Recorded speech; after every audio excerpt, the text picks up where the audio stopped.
3, 2, 1. Bismillah. Assalamualaikum warahmatullahi wabarakatuh.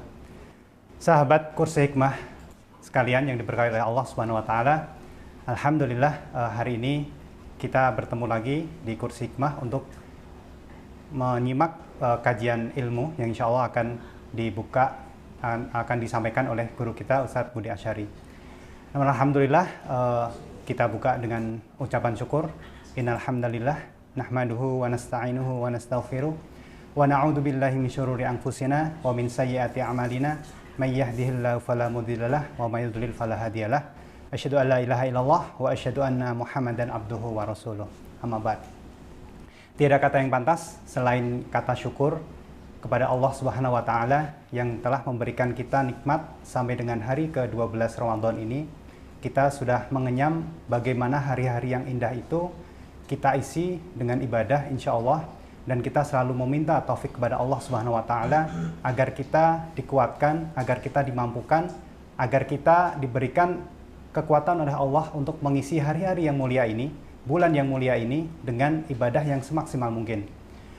Ibadah yang di hari-hari sebelumnya mungkin telah kita laksanakan, tapi kita optimalkan kembali, kita perbanyak lagi, kita tingkatkan kualitas lagi ketika di Ramadan ini. Dan insya Allah hari ini, di pagi ini, bersama dengan Kursi Hikmah di duha penuh berkah, insya Allah kita akan menyimak kajian ilmu yang akan disampaikan oleh guru kita, Ustadz Zuna, Ustadz Budi Asyari, yang insya Allah nanti akan dipandu oleh saudara kita, moderator, yang kali ini tidak kalah menarik dari moderator-moderator yang sebelumnya telah mengisi dan membersamai kita semuanya.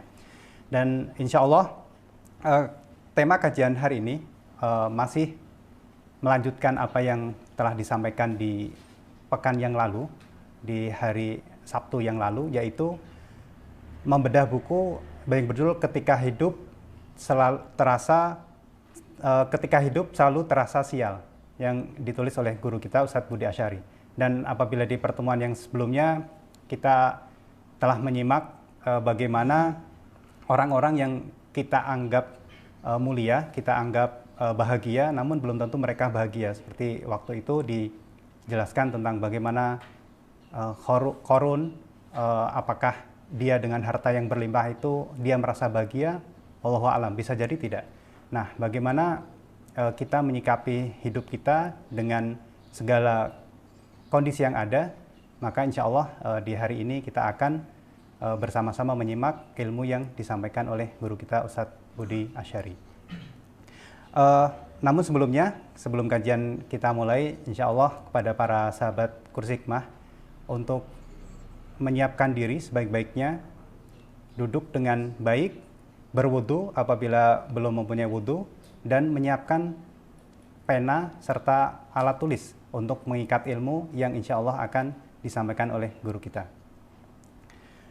Mungkin untuk pembukaan, sebelum kita menyapa moderator kita, insya Allah akan ada video yang kita saksikan bersama, yang insya Allah bisa memotivasi kita bagaimana cara kita beramal, bagaimana cara kita mengisi kebaikan dengan jalan-jalan kebaikan, dan segera kita simak video yang telah disiapkan oleh tim panitia. Assalamualaikum warahmatullahi wabarakatuh. Alhamdulillah wassalatu wassalamu ala Rasulillah wa ala alihi washabihi maula. Muslimin muslimat, mukminin dan mukminat, muhsinin dan muhsinat, hafizakumullah. Saudariku yang baik rahmati Allah. Alhamdulillah ini sudah jadi salah satu contoh asrama. Ini nanti jadi asrama putri. Ini masih terus pengerjaan, baik masjid ataupun asrama. Ini muat 24 santri. Kalau ini dinaikkan 2 lantai juga bisa, ini berarti akan muat 48 santri. Dan ini insya Allah rencananya nanti menjadi wakaf yang diwakafkan oleh sekelompok orang tua murid di salah satu cabang di Kutab Al-Fatih. Jadi ini satu kafling yang insya Allah bisa kita bayangkan bahwa di sini akan dibacakan Al-Quran setiap hari, ayat-ayat Allah Subhanahu Wa Taala yang kebaikan pahalanya pasti terkirimkan untuk mereka yang membangun ini, dan di sini dihuni para ahli Al-Qur'anul Karim insyaallah.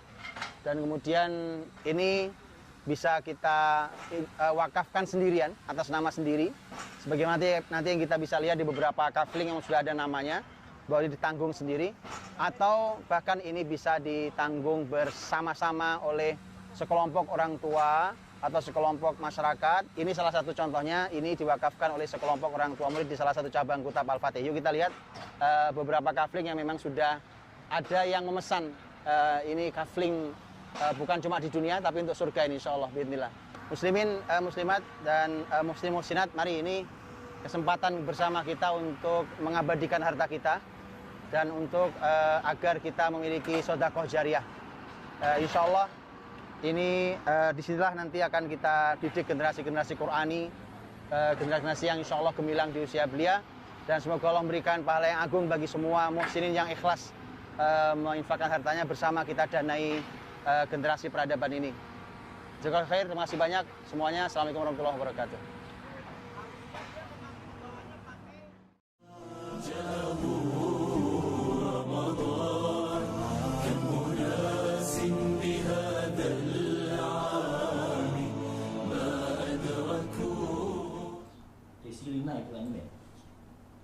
Bismillah, assalamualaikum warahmatullahi wabarakatuh.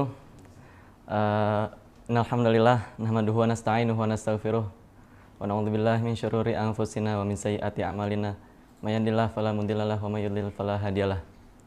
Bismillah, alhamdulillah, amma ba'd. Allahumma shalli ala Muhammad wa ala ali Muhammad kama shallaita ala Ibrahim wa ala ali Ibrahim innaka Hamidum Majid. Selamat pagi sahabat Kursi Hikmah yang insyaallah selalu dirahmati oleh Allah. Alhamdulillah, pagi ini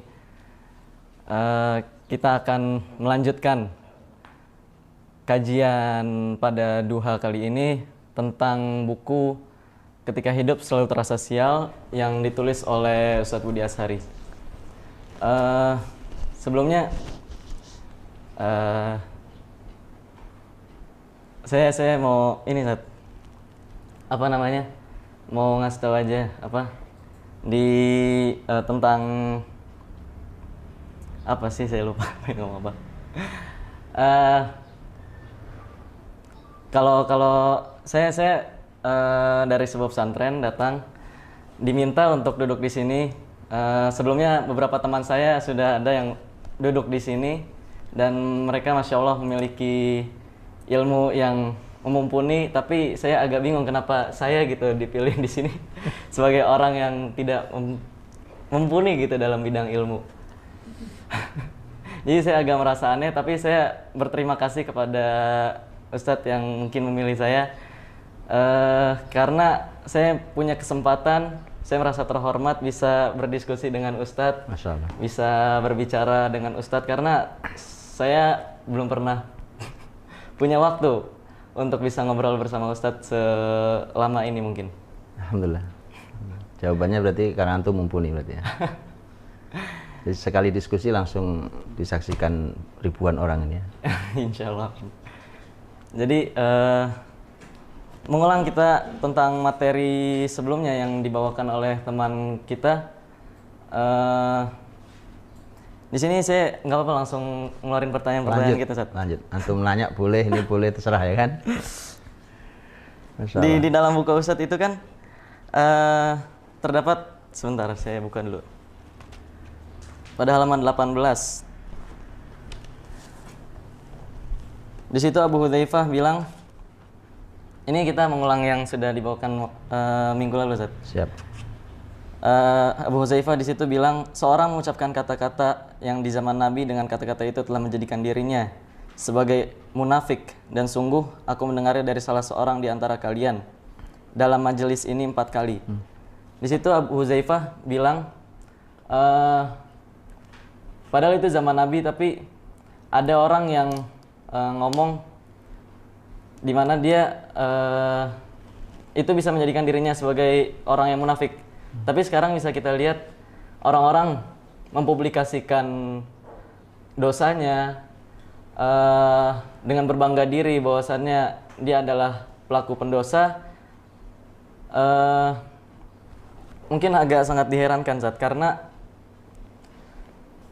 perkembangan zaman yang begitu sangat drastis, sehingga akhirnya menyebabkan para generasi muda kita menjadi sangat mudah dalam berekspresi terhadap dosa-dosa mereka. Itu menurut Ustadz gimana, Ustadz?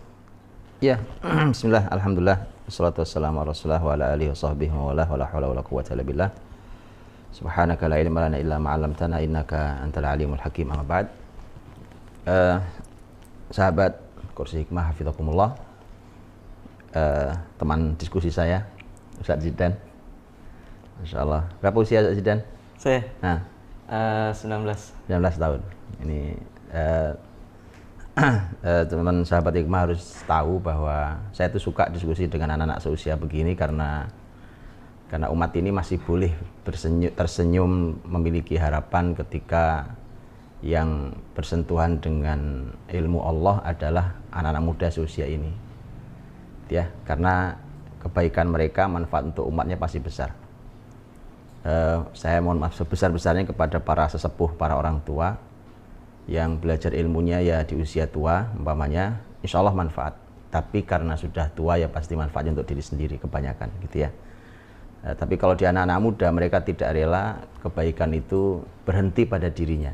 Mereka akan merekayasa dengan berbagai macam cara. Nah, itulah yang kita harapkan, agar kebaikan ini menyebar sampai di negeri manapun. Apalagi seusia mereka ini kan nggak kenal masuk angin, ya kan gitu.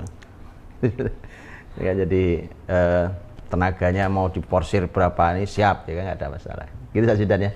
Kembali pada tema yang antum sampaikan. Yang antum sampaikan ini kalimatnya Hudzaifah, bukan Abu Hudzaifah. Hudzaifah al-Yaman, sahibu sirri Rasulullah SAW, disebutkan dalam riwayat Imam Ahmad dalam musnadnya. Kalimatnya, kata Hudzaifah, in kana ar-rajul la yatakallam bil kalimati ala ahdi Rasulullah SAW fayasiru munafiqan wa inni la asma'uha min ahadikum fil maq'adil wahid 4 marrat. Ini sebenarnya begini, Jidan. Sebenarnya ini kritik satu generasi pada generasi setelahnya.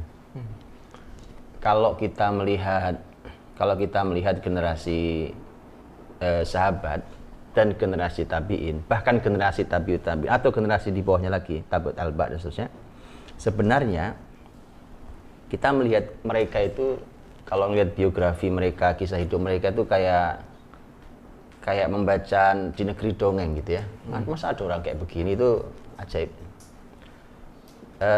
Buat kita nggak sampai gitu dengan pola hidup mereka, itu kita nggak ngerti kok ada orang kayak gitu, itu kita nggak ngerti. Tapi dan memang itu kalau para ulama menyebut bahwa ini adalah generasi yang al-masyhud lahum bil khair. Mereka ini generasi yang mendapatkan legalitas dari Nabi bahwa mereka generasi terbaik. Sebagaimana dalam hadis Nabi, khairun nasi qarni tsumma alladziina yalunahum tsumma alladziina yalunahum.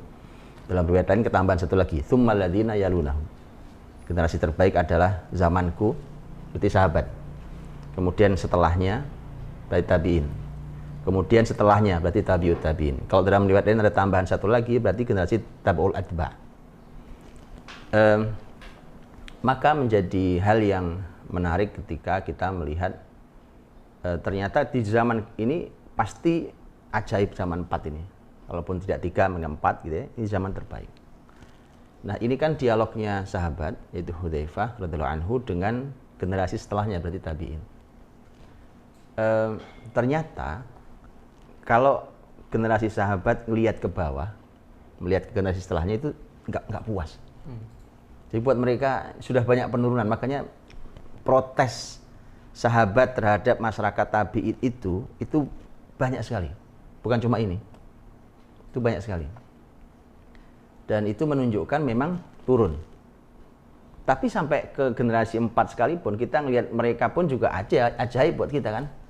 Itu zaman apa? Masa ada orang kayak begitu? Ada orang kok ilmu kayak gitu, teguhnya luar biasa. Kalau sedekah infak itu ya nggak mungkin lah orang ada kayak gitu kan gitu. Itu buat kita. Tapi artinya kritik mereka makin ke bawah itu mereka protes terhadap generasi itu. Nah, protes yang menarik dari Hudzaifah adalah, sekali lagi protesnya banyak ya. Kayak umpamanya sebelum tema Hudzaifah radhiyallahu anhu. Kayak umpamanya tema protesnya sahabat mulia ahli Quran Abdullah bin Mas'ud radhiyallahu anhu. Kata beliau, beliau mengatakan ke generasi tabi'in, kalimatnya begini, kami ini generasi sahabat itu adalah masyarakat yang dimudahkan, yang sulit menghafal Quran, tapi dimudahkan Allah untuk mengamalkannya.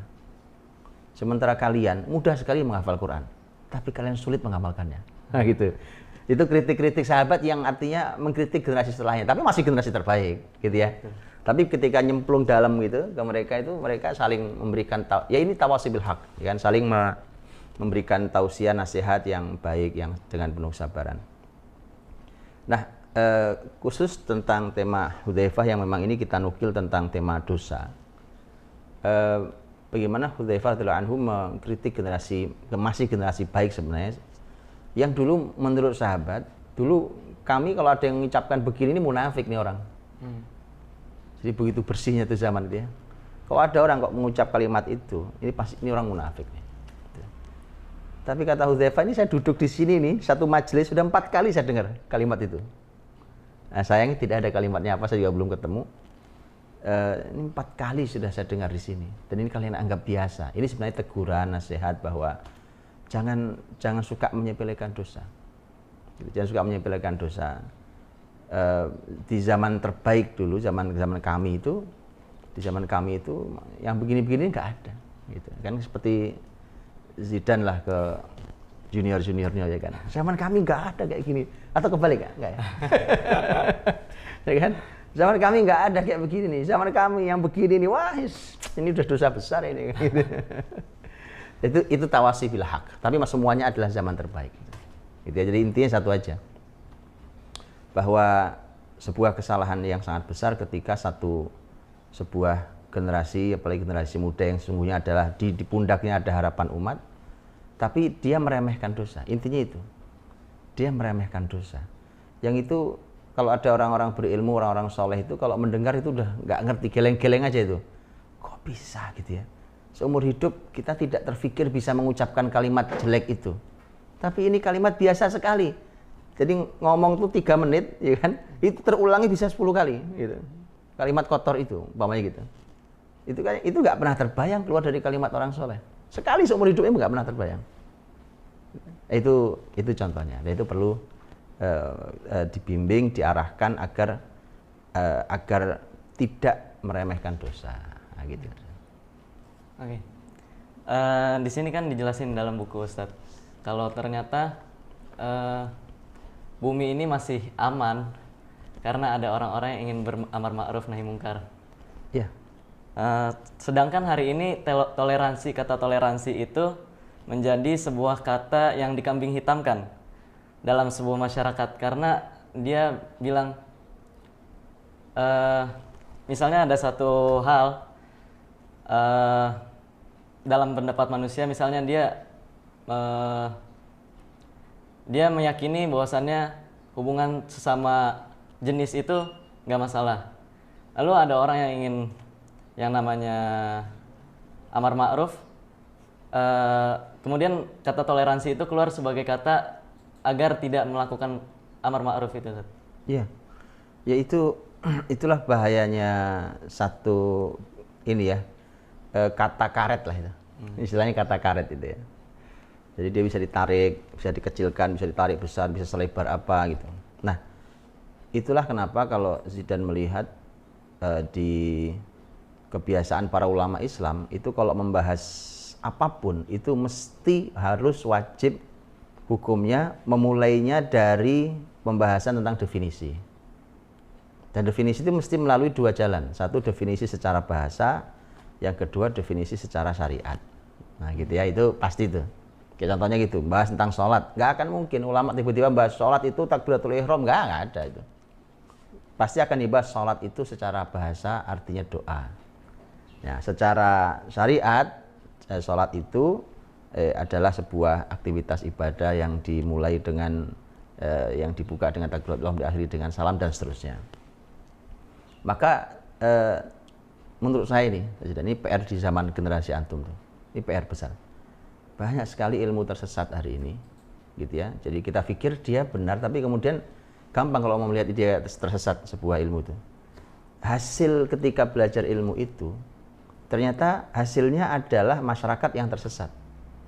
Cara pikirnya tersesat, tindakan tersesat. Ini bukti bahwa ini ada yang masalah pada ilmunya.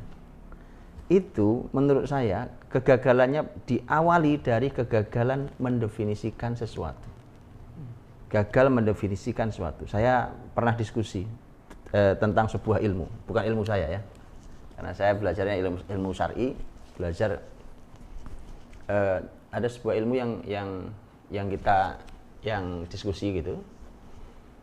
Kemudian saya sampaikan, saya bilang menurut saya masalah di ilmu yang kita diskusikan ini adalah pendefinisian yang gagal. Jadi bayangkan ya, ilmunya sudah kemana-mana, profesor di muka bumi ini banyak di ilmu ini gitu. Tapi ketika gagal di definisi awalnya, maka kemudian menjadi masalah. Terus gini lah, ngomongin yang agak nggak terlalu sensitif nih. Nggak terlalu sensitif, ngomongin pokoknya gini, membangun rumah, membangun jembatan, membangun, ini arsitek nih, arsitek, teknik sipil ya. Kan harus didefinisikan.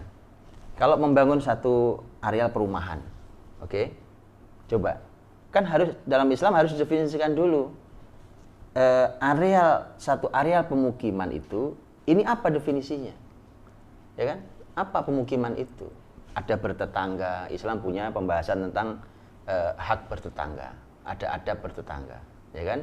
Dan seterusnya. Maka nanti pasti model bangunannya, model tata letaknya, tata ruangnya, taman atau apapun itu pasti akan mengikuti segala macam yang berhubungan dengan adab bertetangga. Itu contohnya gitu. Tapi karena dia gagal didefinisikan, coba masuk ke perumahan-perumahan yang besar, kan hidup sendiri-sendiri. Betul kan? Di tembok tinggi-tinggi, ya kan? Tembok tinggi-tinggi, pasang satpam, nggak cukup itu, di gerbangnya ada tempel tulisan tuh. Ada gambar itu, kan? Terus ditulisi awas gitu kan? Kan gitu kan? Jadi kemudian bagaimana gitu? Ya bisa lihat kan? Dan dia nggak kenal, tetangga sebelah nggak tahu dia. Itu gagal mendefinisikan pemukiman itu apa sih? Itu, paham ya? Dan itu dipelajari. Akhirnya kemudian jadilah model-model begitu. Apalagi konsep, umpamanya konsep apartemen. Apartemen ini pintu sebelah, ini pintu lagi. Enggak saling kenal. Ya kan? Dan itu gagal dalam mendefinisikan sebuah pemukiman, perumahan. Itu contoh. Jadi gagal hasil mendefinisikan apa sih rumah itu? Pemikiran sampai contohnya gini. Ulama Islam tuh sampai memiliki satu konsep luar biasa. Dan itu salah satunya diambil dari ayat di dalam surat At-Tahrim itu. Ya wa daraballahu masalan alladziina aamanu imra'ata fir'aun idz qalat rabbi ibnili 'indaka baitan fil jannah. Ketika perumpamaan untuk orang-orang yang beriman, istrinya Fir'aun yang berdoa, rabbi ibnili, ya Allah bangunkan untukku indaka baitan. Dia tidak baitan indaka. Harusnya kalau terjemahan bahasa Indonesia kita pasti akan baitan indaka. Rabbi benili indaka baitan. Itu ayatnya. Ya Allah, ini kalau kita terjemahkan apa adanya. Ya Allah, bangunkan untukku di sisimu rumah. Kan gak enak bahasa Indonesianya. Kita akan balik.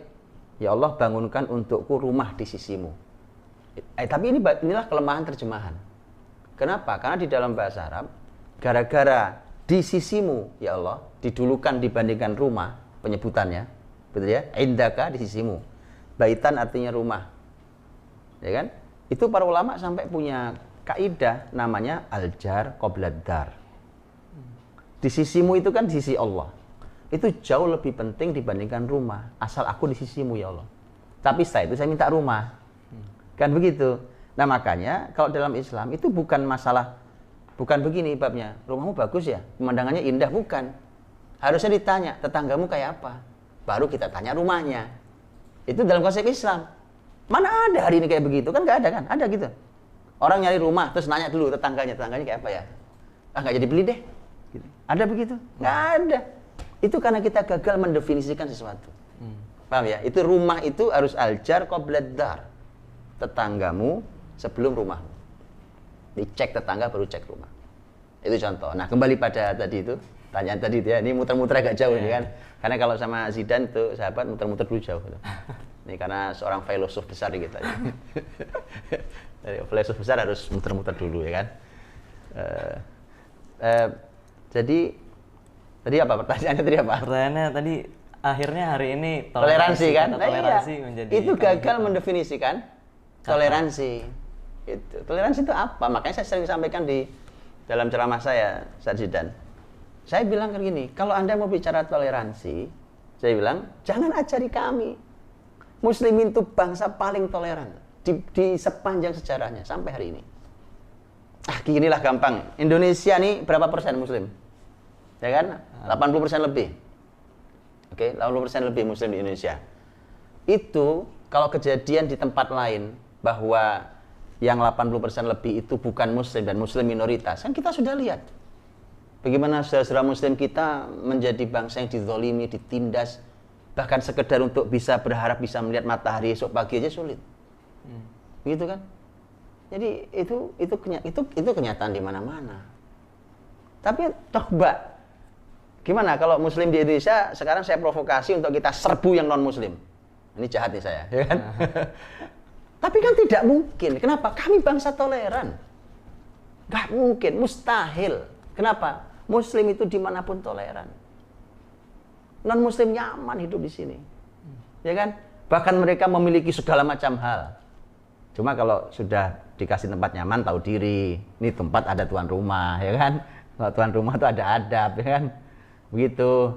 Kalau songong, nih orang bilang ya songong ya nunggu waktu aja kita ini, ya kan? Ini sih bukan ngancem, cuma ngasih tahu. Ya kan? Jadi gagal gini loh, toleran. Ini bukan kalimat, ini Rasul nih, Rasul.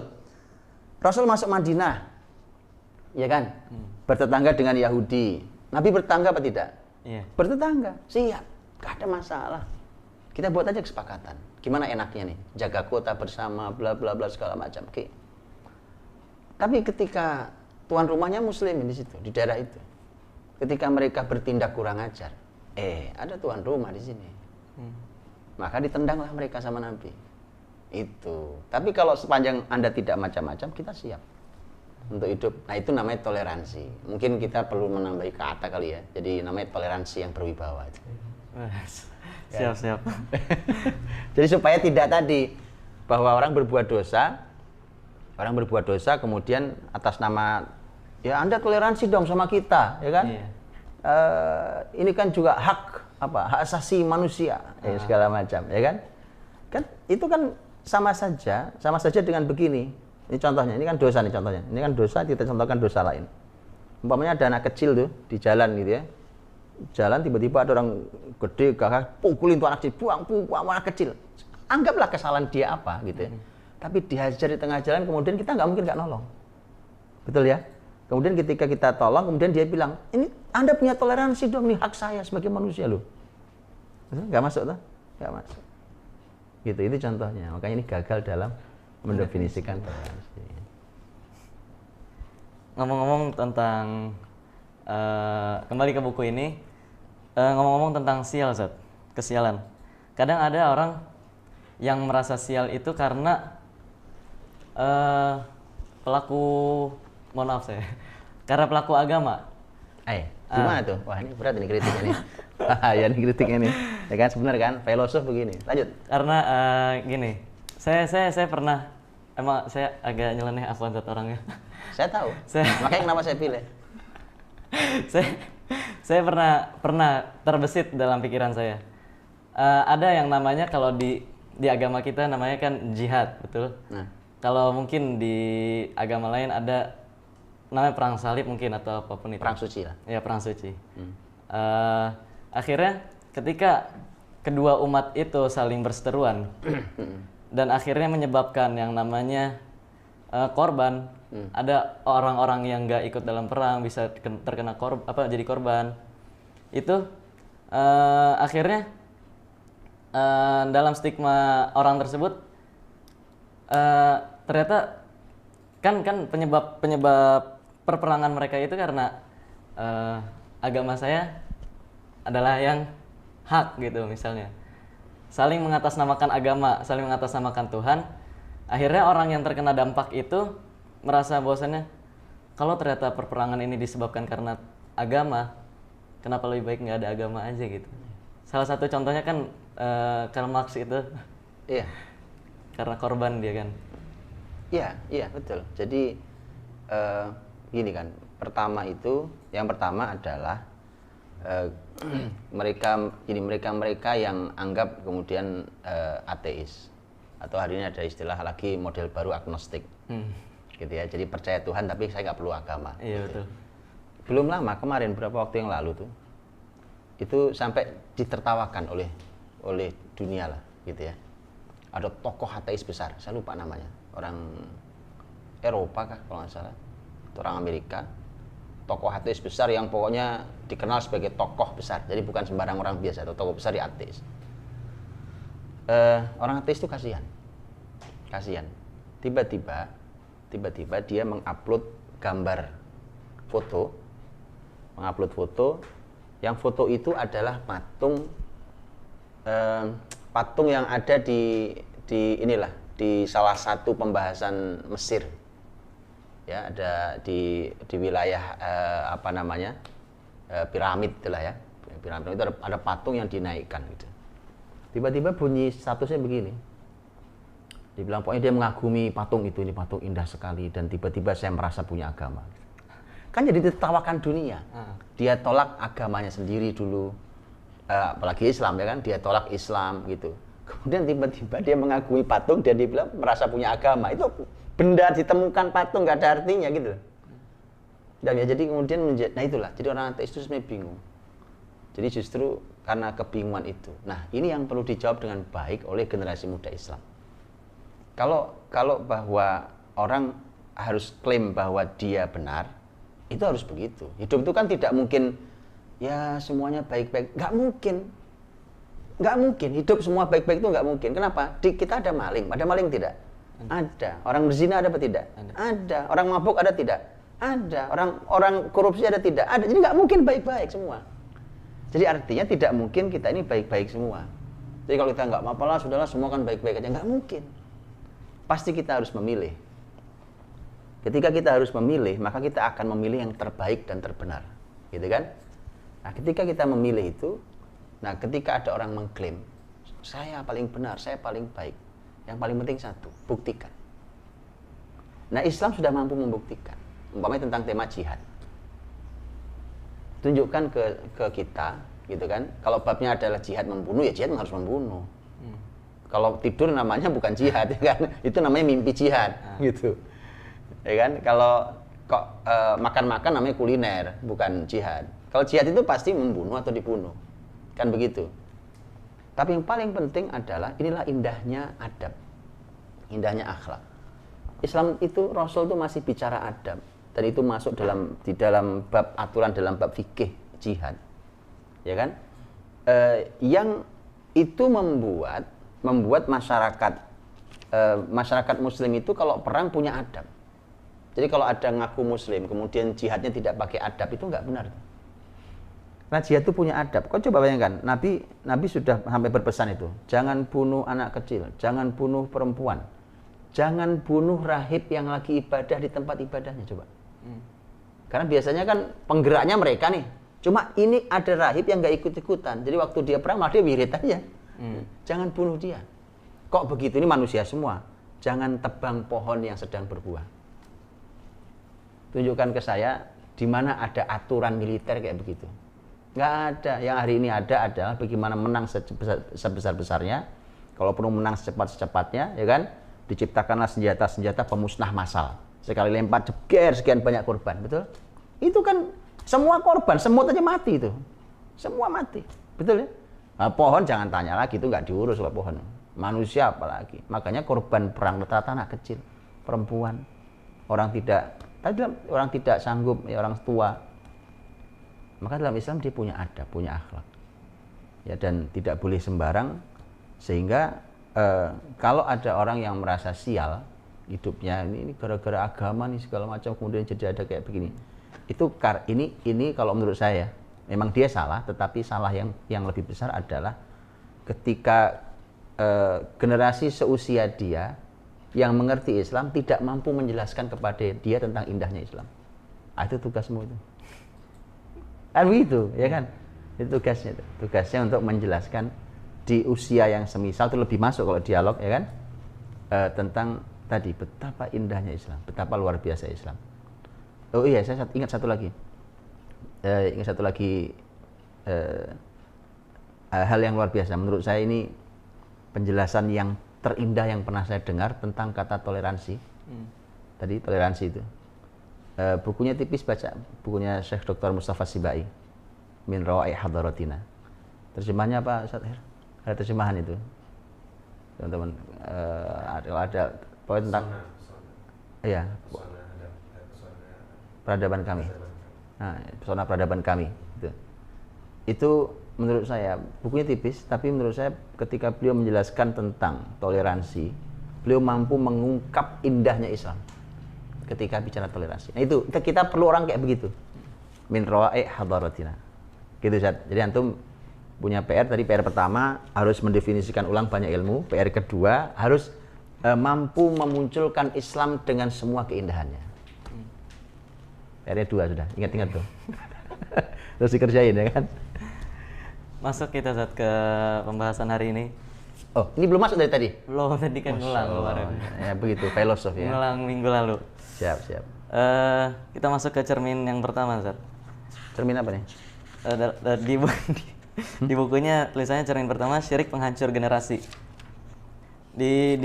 Sebenarnya saya ngeliat Indonesia itu di buku yang Ustadz tulis, ternyata menurut saya Indonesia itu kayak kaum Quraisy dulu, Zat. Dia percaya Allah, dia percaya Tuhan, tapi ternyata dia syirik, dia menyekutukannya. Karena hari ini bahkan ada satu jokes gitu kan, kalau seandainya kita berperang sama negara lain, kita nggak perlu mengerahkan yang namanya rudal. Kita tinggal. Apa yang mau dikirim apa? Hah? Yang dikirim apa? Dukun. Santet. Iya. Cukup disantet. Itu karena saking merebaknya syirik di Indonesia itu sampai ada kalimat begitu keluar dari masyarakat. Itu sebagai seorang, di sini kita sebagai seorang yang seorang tolib yang akan mungkin ditugaskan gitu untuk berdakwah kepada masyarakat, itu bagaimana Sat kira-kira?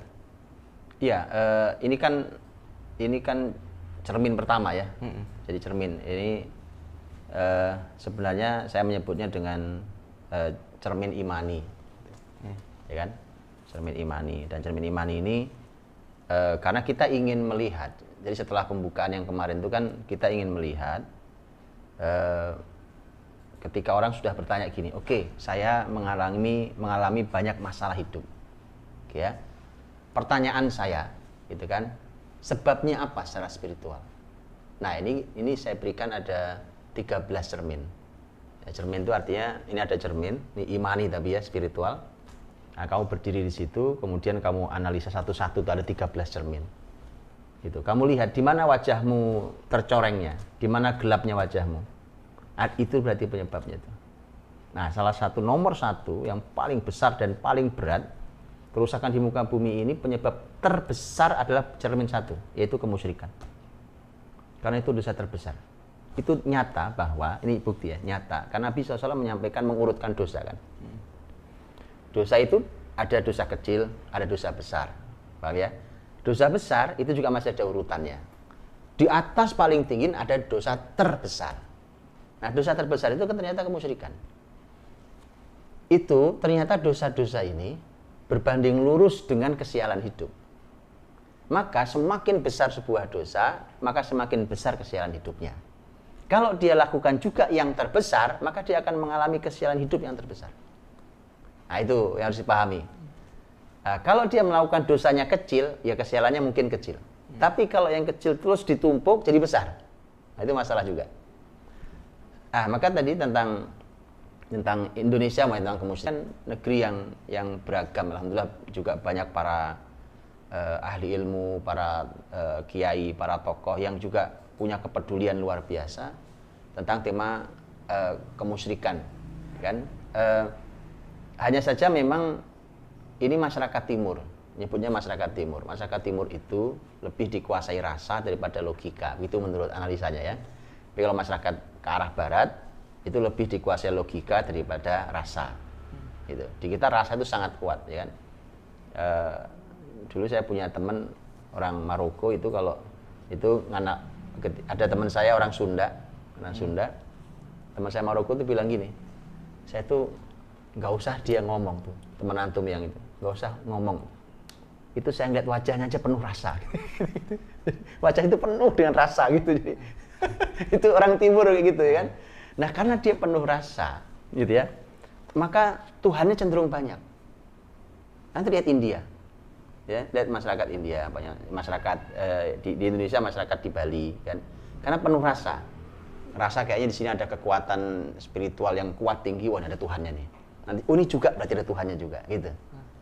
Tapi lihat masyarakat Barat, mereka cenderung nggak mau bertuhan, ya kan, yang yang mengekspor tadi itu ateisme, agnostisme itu kan mereka yang kesini, yang ngirim ke sini. Jadi itu yang terjadi.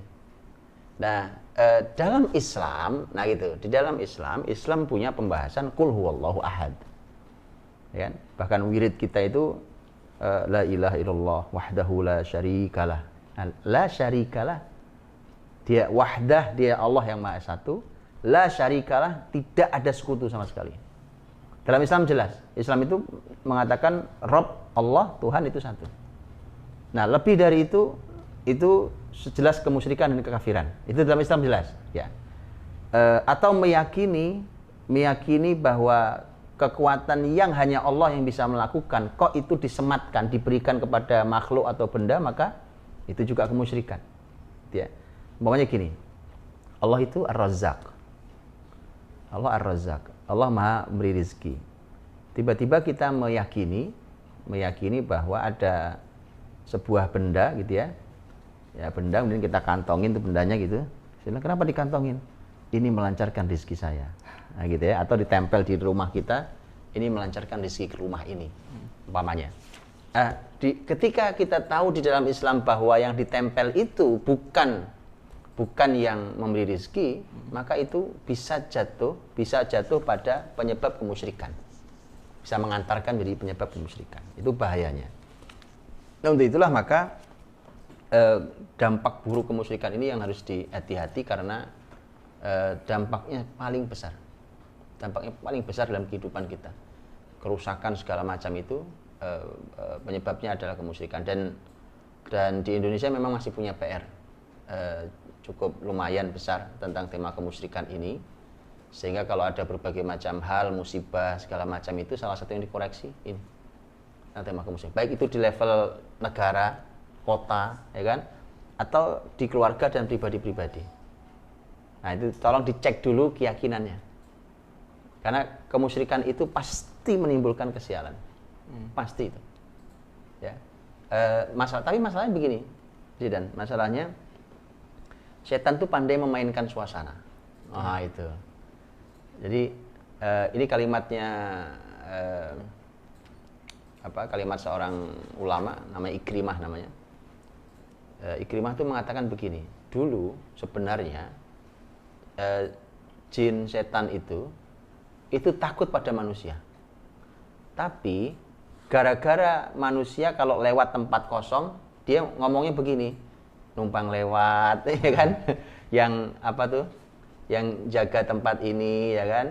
Yang punya tempat ini numpang lewat. Gara-gara itulah kemudian setan malah berbalik. Tadinya dia takut, malah kemudian dia menakut-nakuti manusia supaya semakin takut dengan seperti itu. Nanti kalau sudah dia numpang lewat tadi itu, ya kan? Nanti setan akan gangguin sampai manusia tidak cukup hanya dengan numpang lewat, minta izin lewat, tetapi harus memberikan persembahan-persembahan sesajen umpamanya.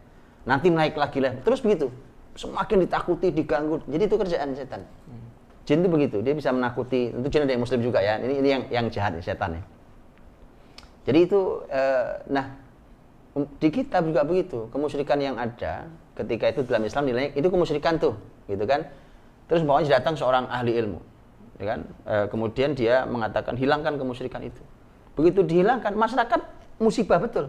Malah ketika kemusyrikan dihilangkan, Ya kan? Ada musibah betul di masyarakat. Kemudian orang bilang, tuh kan, gara-gara kemarin tidak dilakukan, sajen nggak dibuat, ini mantranya nggak dibaca. Nah ini juga harus dihati-hati. Itu kenapa yang ketika dakwah tentang kemusyrikan, kalimatnya kital. Kital apa artinya? Perang. Faqatilu auliya asyaiton. Maka perangilah wali-wali setan itu. Tuh. Jadi yang berdakwah di dunia tauhid itu siap perang memang. Untuk tema kemusyrikan itu bahasa Quran kital. Faqatilu, muqatalah ini perang. Auliya asyaiton. Wali-wali setan harus perang. Kadang-kadang harus perang fisik kadang-kadang. Nah itu kira-kira insyaallah. Tapi hari ini ternyata kemusyrikan itu dikemas dengan nilai-nilai agama. Yes. Gimana tuh contohnya? Banyak di tengah masyarakat gitu kan yang menganggapnya ini sebuah ajaran agama, ternyata dia sedang melakukan praktik-praktik di luar agama ternyata. Karena hari ini dibungkus demikian rupa, ternyata kemusyrikan itu dengan nilai-nilai agama. Itu dia yang harus dihati-hati di masyarakat ya. Kadang bungkusnya itu kadang awalnya cuma mainan. Ada loh mainan. Saya pernah masuk ke sebuah supermarket, terus saya lihat ada yang dijual tuh, kayaknya kalung atau gelang gitu ya. Kalau saya kaget, wah ini kemusyrikan nyata ini. Gitu. Ini karena itu gambar ininya tuh, kalungnya itu kan tali terus kalung itu bagus sekali. Jadi terbuatnya itu apa besi atau apa gitu ya. Tapi ini diukirnya bagus sekali dan gambarnya lain-lain. Nah masalahnya di kemasan itu ditulisi bahwa yang ini bisa ini menjaga Anda, ini membuat Anda menjadi bahagia selalu. Yang ini juga begitu, nanti temanya lain lagi dan seterusnya. Wah ini bahaya. Benda ini kalau dibeli anak muda, ini mainan. Ini mainan nih. Nah contohnya game-game itu. Ya kan? Di sebagian game itu kan sekarang ada yang sujud dulu ke patung ya kan? Ada yang dewa apa gitu ya. Nah, itu mainan. Ada kemasannya itu mainan. Jadi orang bilang ini cuma mainan. Iya, tapi kalau kemusyrikan bukan mainan. Itu. Ada yang awalnya kemasan itu mainan, tapi kemudian jadi serius. Bukti seriusnya dia kontrol bisa tiap minggu. Contohnya zodiak. Iya benar. Ya kan? Itu awalnya mainan gitu. Cuma kamu apa? Oh saya Aquarius gitu kan. Oh kalau saya ini Aries gitu ya. Oke. Setelah itu saling lihat akhirnya, lihat ini itu, kemudian nanti jadi obrolan, jadi pembahasan. Dan lihat ya, ini betul-betul ini kemusyrikan ini, karena ini masuknya di dalam Islam pembahasannya arraf. Orang yang meramal nasib orang. Dan hadis Nabi tentang arraf nggak mudah. Kata Nabi, man atakahinan au arrafan. Siapa yang mendatangi kahin itu dukun, atau arraf itu peramal. Ya kan? Itu ada dua hukuman. Hukuman pertama, lam tuqbal sholatuhu arba'ina laila. Tidak diterima sholatnya 40 malam. Jadi dia sholat jungkir balik 40 malam itu dicoret oleh Allah. Nanti ada ide liar kan, kalau gitu nggak usah sholat Pak. Nah kalau nggak usah sholat dosanya 2. Karena dosa nggak sholat dan dosa nggak diterima sekalian kan, jadi kerugiannya 2. Tapi yang lebih berat bukan itu, yang lebih berat satu lagi. Hadisnya satu lagi, man atakahinan au arrafan fasa'alahu fasaddaqahu bima yaqul faqad kafara unzila ala Muhammad.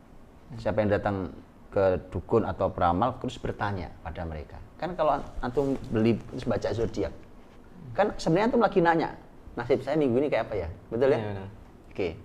Fasaddaqahu bima yaqul. Kalau kamu percaya dengan apa yang dikatakannya, faqad kafara bima unzila ala Muhammad. Sungguh telah kafir terhadap Al-Qur'an. Oh, nggak gampang loh, itu bukan mainan. Dan buktinya kita percaya. Saya sering sampaikan dulu, ini bukti percaya. Masyarakat ini bukan mainan, anak-anak muda ini banyak percaya. Apa bukti percayanya? Gini, bukti percayanya. Banyak ramalannya Aquarius. Ya, pekan ini rezeki Anda sedang seret. Gitu. Iya. Kita bilang, enggak lah, mudah-mudahan bagus lah. Nggak percaya kan? Tapi minggu depan bunyinya lain. Aquarius, pekan ini rezeki Anda sangat melimpah dari tempat yang tidak diduga. Wah kan? Dia bilang, alhamdulillah, percaya ente sebenarnya. Gitu. Jadi itu bukan mainan. Kalau Nabi mengatakan faqad kafara bima unzila ala Muhammad. Ya kan, yang level paling bawahnya adalah lam tuqbal sholatuhu arba'ina lailah. Kan enggak ada yang sederhana. Oke. Nah, yang bahaya memang ketika kemasannya agama. Kenapa bahaya? Orang kalau agama kan percaya. Iya, benar. Ya kan? Apalagi pelakunya, wah ini Pak Ustadz, gitu kan? Ya saya enggak tahu beliau pernah belajar agama di mana, ya kan? Betulkah pernah belajar ilmu syar'i yang kokoh gitu kan, atau dia cuma berselendang ustadz saja, ya kan? Kita tidak tahu. Tapi itulah ya, itu yang terjadi, dan itu paling bahaya. Kemasan agama itu paling bahaya, karena kemasan agama itu kan masalahnya adalah kepercayaan masyarakat kepada para ahli agama, ahli spiritual tinggi. Dan ini bahayanya. Saya punya teman, Allah yarham, sudah meninggal rahimahullah ta'ala. Masya Allah, itu orang luar biasa. Allah berikan kemuliaan beliau dan Allah ampuni beliau, rahimahullah. Itu beliau yang cerita ke saya. Kalau saya kan tidak ngerti ya. Kalau beliau ini benar-benar ahli ilmu. Wong beliau itu Masya Allah punya pesantren, karena ayahnya juga kiai sangat senior di kota itu. Kabarnya pesantrennya termasuk pesantren paling tua di kota itu. Terus beliau sendiri ini kuliah sampai ke luar negeri dan segala macam lah gitu. Beliau sudah meninggal rahimahullah. Beliau pernah cerita ke saya pernah nginep di rumahnya 3 hari, dan beliau cerita gini ke saya. Cerita hidupnya sendiri. Kata beliau, Ustaz Budi, pergilah ke toko-toko emas di kota ini. Ya kan? Tanya aja susuk, tahu susuk nggak tuh? Tahu ya, susuk emas gitu ya. Jadi orang punya kepercayaan dipasang susuk. Itu pasti yang paling terkenal nama saya. Gitu. Tentara-tentara itu, Ustaz, kata beliau nih. Tentu ini yang beliau pernah lakukan ya, ini cerita beliau. Itu ada yang sebagian itu ketika mau tugas supaya kebal peluru, datang ke saya kumpul di lapangan, kemudian saya lakukan ini bacaan apa segala macam, kemudian nanti mereka kebal. Terus beliau menarik, beliau mengatakan, saya suatu hari mempelajari kitab tauhid, kitab-kitab tentang tauhid. Disitulah saya mulai sadar bahwa ini salah. Beliau tuh ingat, dulu tuh beliau pernah waktu kuliah S1, itu beliau pernah puasa nggak bicara. Puasa Maryam. Puasa tidak bicara itu. Kan mahasiswa kan harus ngomong lagi, gimana coba? Cuma karena dosennya kenal dengan beliau gitu, jadi biar itu lagi ini dia, lagi tirakat gitu ya. Pokoknya aneh-aneh. Nah, beliau mengatakan, saya itu Ustaz Budi punya wirid 9 Asmaul Husna. Itu wirid saya. Jadi 9 Asmaul. Disebutin, saya lupa ininya, Asmaul Husna jadi 9. Ini saya wiridkan dari dulu sampai terakhir saya tobat.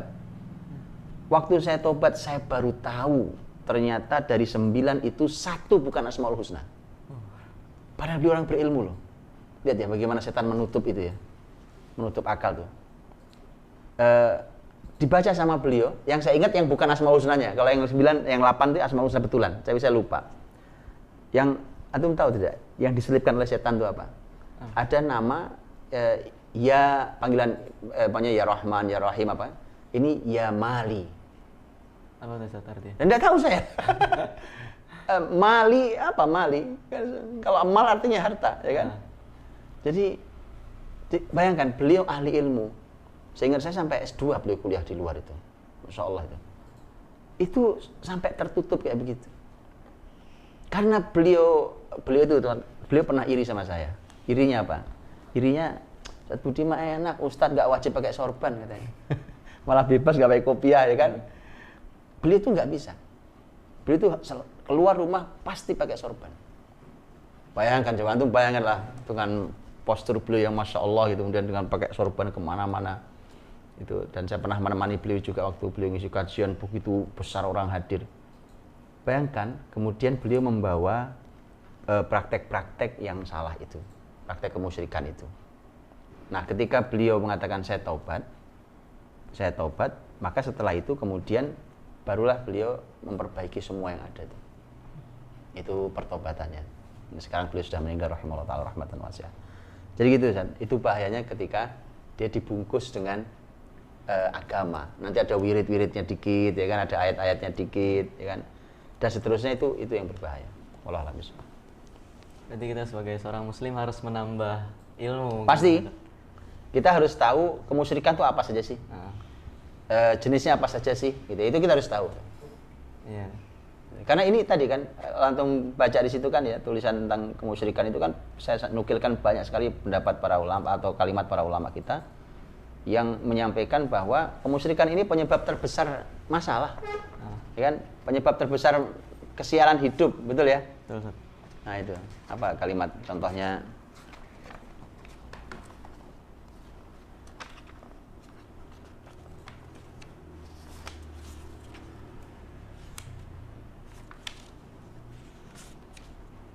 Tuh lihat, contohnya contoh kalimat Imam Ibnu Qayyim ya, dalam Bada'i Fawaid.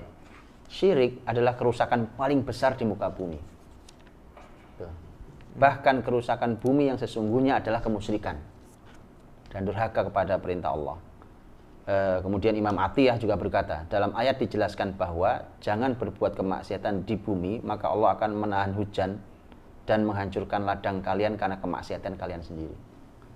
Jadi dosa apapun itu dampaknya bisa sangat ini kan, material kan, fisik, kemarin itu dibahas tuh. Jadi gara-gara kemusyrikan, kemudian kerusakan di daratan, di lautan, itu penyebab adalah kemusyrikan dan seterusnya. Jadi ini yang harus sangat dihati-hati betapa bahayanya tema kemusyrikan itu. Itu wallahu a'lam bishawab. Oke, Ustaz. Kemudian ternyata penyebab kesialan juga itu di cermin berikutnya dijelaskan tentang durhaka kepada orang tua, hukumannya sejak di dunia. Jadi ternyata durhaka itu kita tahulah tentang durhaka kayak gimana, yang jelasnya kayak gimana. Tapi hari ini ada orang yang saya misalnya baru berubah dari sesuatu gitu, misalnya saya buruk gitu. Setelah itu saya dengar kajian dan saya berubah. Akhirnya orang tua saya yang sebelumnya masih buruk juga, akhirnya saya gini maksudnya. Saya sebagai orang yang ceritanya sudah berubah itu ingin ingin mengajak orang tua saya untuk berubah, tapi akhirnya membuat hubungan antara kedua orang tua dan anak itu menjadi masalah, Ustaz. Karena itu agak banyak saya jumpai mungkin. Gitu ya. Jadi anaknya sudah baik gitu ya. Kemudian ceritanya dia ingin menasihati orang tuanya, begitu ya. Iya. Kemudian gara-gara nasihat itu akhirnya malah terjadi kerenggangan antara orang tua dan anak, begitu maksudnya. Iya. Nah, terus gimana? Iya, kadang-kadang ada bahkan yang sampai ternyata nggak mau lagi datang ke rumah orang tuanya. Ada lagi yang ternyata sampai membentak dan sebagainya. Ya, pertama yang harus disadari oleh kita semua ya, bahwa durhaka pada orang tua itu kalau ini yang saya nukilkan pertama kali itu adalah hadis riwayat Abu Bakrah radhiyallahu anhu. Abu Bakrah bukan Abu Bakar lainnya, sahabat Abu Bakrah radhiyallahu anhu. Rasulullah SAW berkata, kullu dzunubi yuakhirullahu ma sya'a minha ila yaumil qiyamah illa uququl walidain. Fa innallaha ta'ala yu'ajjiluhu li sahibihi fil hayati qabla al-mamat. Ini hadis riwayat Imam Al-Hakim dan beliau mengatakan hadza haditsun sahihul isnadi wa lam yukharrijah. Hadis sahih tapi tidak dikeluarkan Bukhari Muslim dalam sahih keduanya. Semua dosa itu Allah tunda. Ya, Allah tunda sesuai dengan kehendaknya sampai hari kiamat. Hukumannya ditunda kecuali durhaka pada orang tua. Sesungguhnya Allah mempercepat hukumannya untuk pelakunya saat dia masih hidup sebelum dia meninggal. Ini bahayanya gitu. Jadi ini yang harus dilihat oleh siapapun yang durhaka pada orang tuanya. Mestinya ya, mesti kalau ada orang tua itu Masya Allah, mumpung masih hidup tuh mestinya itu kita jadikan kesempatan untuk mengabdi sebaik-baiknya, ya kan, karena itu surga kita. Ya, jadi buat anak itu kalau orang tuanya dua-duanya masih ada, maka dua pintu surganya masih terbuka. Intinya gini, masuk surga itu gampang betul kalau orang tua masih ada. Caranya bakti sama orang tua. Begitu yang satu meninggal, maka tertutup satu pintu surga. Begitu yang satu lagi sudah tiada, dua-duanya tidak ada, maka tertutup dua pintu surga. Itu artinya sungguh celaka orang yang orang tuanya masih hidup, tapi dia tidak bisa masuk surga. Karena itu ladang yang sangat besar untuk dia berbakti mengabdi kepada kedua orang tuanya. Nah, di sini juga saya nukilkan ini termasuk yang diriwayatkan oleh Imam Bukhari dalam Al-Adabul Mufradnya juga ada. Mana ininya?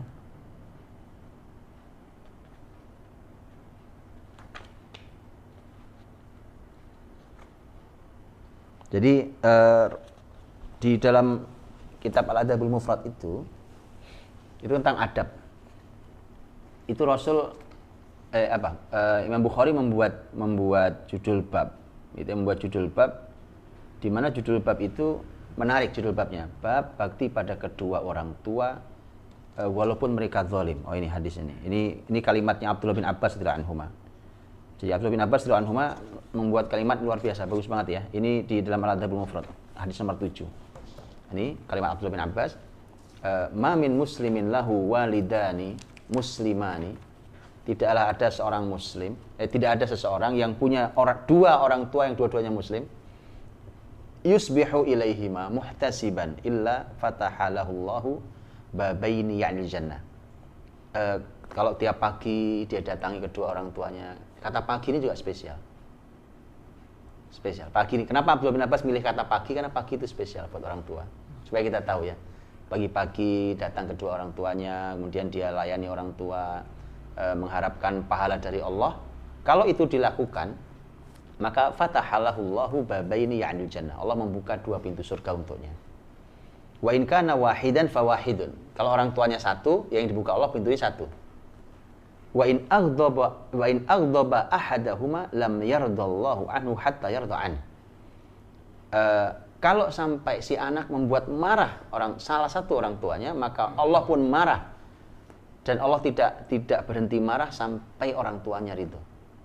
Kemudian di Abdullah bin Abbas dengan kalimat itu ditanya oleh orang, wa in zalama, bagaimana kalau kedua orang tua yang muslim itu muslim tapi zalim sama anaknya? Zalim kan macam-macam tadi contohnya ya kan? Ya kan, zalim itu macam-macam, didik gak benar, ya disia-siakan atau macam-macam lah, tidak diberikan haknya seorang anak. Kalimat Abdullah bin Abbas, wa in zalama, ya walaupun keduanya zalim, kalian tetap harus melakukan kebaikan ini. Dan itulah kalimat Quran kan? Ya kan? Kalimat Quran kita tahu tentang bahkan kalau kedua orang tua kita memaksa kita, ya kan, untuk berbuat kemusyrikan, dosa terbesar loh. Dan kemusyrikan, dipaksa untuk berbuat kemusyrikan. Maka kalimatnya jelas. Kalimatnya adalah fasahibhuma apa ayatnya? Apa kalimatnya? Wa in jahadaka an tusyrika bima laysa laka bihi ilm fala tuti'huma. Jangan taatnya pada perintah yang salah. Tapi wasahibhuma fid dunya ma'rufa.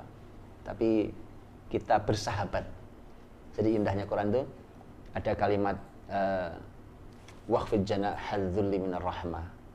Jadi rendahkan sayap kebesaranmu. Ya kan, rendahkan sayapmu dengan penuh rasa kasih. Jadi suruh merendahkan sayapnya penuh rasa kasih. Di depan orang tua itu, keberhasilan anak itu jangan membuat dia tinggi hati. Sebesar siapapun kamu di luar sana, kalau di depan orang tua sayapmu diturunkan sayapnya. Diturunkan. Kemudian tapi kemudian tambahi dengan penuh rahmat, penuh kasih. Itu salah satu perintah bakti. Tapi sekali waktu perintah bakti kayak tadi tuh, wasahibhuma, bersahabatlah. Jadi kita sama orang tua harus bersahabat. Tahu sahabat ya? Teman-teman sahabat. Jadi ada waktunya kayak tadi, rendahkan sayapmu. Kemudian ada lagi bersahabat. Wasahibhuma fid dunya ma'rufa. Kalau orang tuanya memaksa berbuat kemusyrikan, jangan taat tapi tetap harus baik pada kedua orang tuanya. Maka kalau tadi contoh kasus anak yang sudah baik, kemudian orang tuanya belum baik, anaknya menasihati orang tua dengan cara yang tidak tepat umpamanya, kemudian renggang, kan jadi salah. Akhirnya kan harapan anak bahwa orang tuanya bisa baik seperti dia kan menjadi gagal. Gara-garanya kemudian malah tadi pisah hubungan, tidak pernah mau ketemu lagi loh. Anda berarti gagal dong. Makanya saya minta untuk yang seperti itu untuk membaca dalam surat Maryam. Dalam surat Maryam ketika Allah Subhanahu wa taala berfirman tentang Nabi Ibrahim. Wadhkur fil kitabi Ibrahim, tentang Nabi Ibrahim alaihissalam. Nabi Ibrahim kan di surat Maryam itu menasehati ayahnya. Ayahnya bukan lagi pelaku kemusyrikan. Kalau pelaku kemusyrikan itu masyarakatnya, ayahnya itu produsen kemusyrikan. Jadi dia produsen Tuhan. Jadi kan kalau orang musyrik kan cuma nyembah Tuhan patung tuh. Lah dia yang produksi Tuhan dia, kan gitu. Jadi produsen kemusyrikan bapaknya. Itu lihat Ibrahim alaihissalam tuh nasihatnya, colong dibaca deh. Rangkaian kalimatnya Ibrahim alaihissalam. Ya, ketika Ibrahim berkata pada ayahnya, ya abadi, lima ta'budu ma la yasma'u wa la yubsiru wa la yughni 'anka syai'a. Wahai ayahku terkasih. Kalimatnya indah. Kan saya sering sampaikan, kenapa harusnya kan ya abi. Ya abi. Kenapa diganti menjadi tak di situ? Ya abati. Nah, itu ada analisa di para ahli tafsir. Karena Ibrahim alaihissalam ingin menunjukkan rasa sayangnya pada orang tua. Jadi harus penuh sayang. Bapaknya bukan lagi, mungkin kalau tadi ya saya tidak tahu ya. Mungkin kalau yang tadi apakah betul orang tuanya sejahat, sezalim, semusyrik bapaknya Ibrahim kan? Mungkin juga tidak. Nah, separah itu saja Ibrahim itu sangat baik loh. Ya abati, wahai ayahku tersayang. Lima ta'budu ma la yasma'u wa la yubsiru wa la yughni 'anka syai'a. Mengapa si ayah menyembah sesuatu yang tidak bisa melihat? Ya kan? Tidak bisa mendengar dan tidak manfaat sama sekali. Pakai pertanyaan itu kan juga cara menghaluskan nasihat, betul ya? Ya. Mengapa ayah? Kan mengapa ya? Kan bisa saja saya bilang, itu Tuhannya ayah itu Tuhan apa itu, nggak ada gunanya, buang aja. Itu kan lain bahasanya. Beda dengan ayah. Kenapa ayah? Betul? Pertanyaan itu juga menghaluskan nasihat. Pakai ya abati. Dan itu ayat itu terus ke bawah itu ya abati, ya abati, ya abati. Bahkan ada ayat yang di situ menjadi menarik. Ya abati, inni akhafu ayyamassaka 'adzabun minar rahman fatakuna lisyaitani waliya. Wahai ayahku terkasih, aku tuh sebenarnya apa sih? Kenapa saya harus begini? Karena aku tuh takut kalau ayah itu tersentuh. Ya masak itu, ya mesti sentuh. Jadi bukan ayah nanti di neraka paling dasar, enggak gitu bahasanya. Ibrahim bahasanya an yamassaka, ya mesti kan coba ya azab lewat lagi itu kesentuh, tapi kan lumayan azab neraka. Bukan lumayan lagi. Ayyamassaka azabum. Lihat kalimatnya halus sekali. Sudah ya abati, kemudian saya itu benar, saya takut. Apa yang saya takutkan? Ayah tersentuh azab. Tapi tidak pas kalimatnya kalau secara bahasa normal. Azabun minar rahman. Ar-Rahman gak mungkin mengazab. Ar-Rahman artinya apa? Pengasih. Pengasih, maksud pengasih mengazab. Kalau mau tahu yang dilakukan Ar-Rahman, buka surat Ar-Rahman. Ya kan? Itu semua bicara tentang kenikmatan. Gitu. Hanya ada sedikit ayat tentang neraka. Bicara tentang, jadi Ar-Rahman enggak ngazab. Iya dong, ya kan?